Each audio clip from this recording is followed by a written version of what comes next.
前和你長談人生的哲理，這夜怎麼說起祝福兩部戲？而是和你流連忘返的嬉戲，懷念那種趣味，請不要忘記。看見你已找到他，讓這片愛逐漸發芽。每碰到厭倦困局，亦不要害怕。來面對時緊緊捉緊他，求緣分來到，便執手可到老。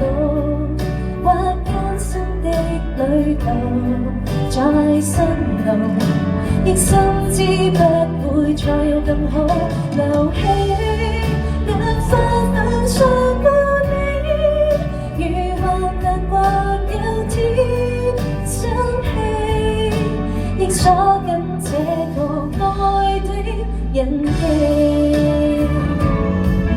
我嚟呢邊打個招呼先。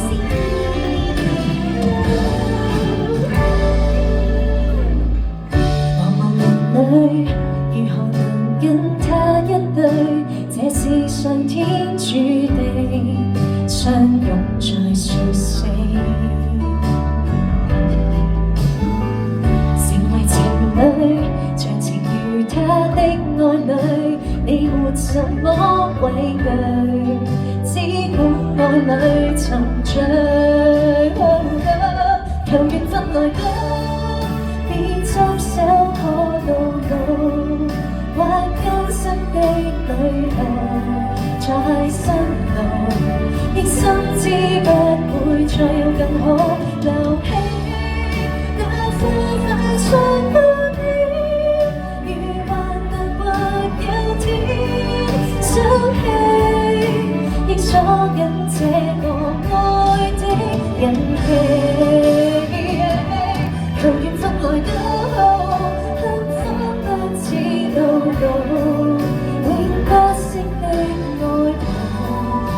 也深深感覺到他的好。如今讓我們前來走，漸望着兩背影走近，願祝福擁抱愛的情人。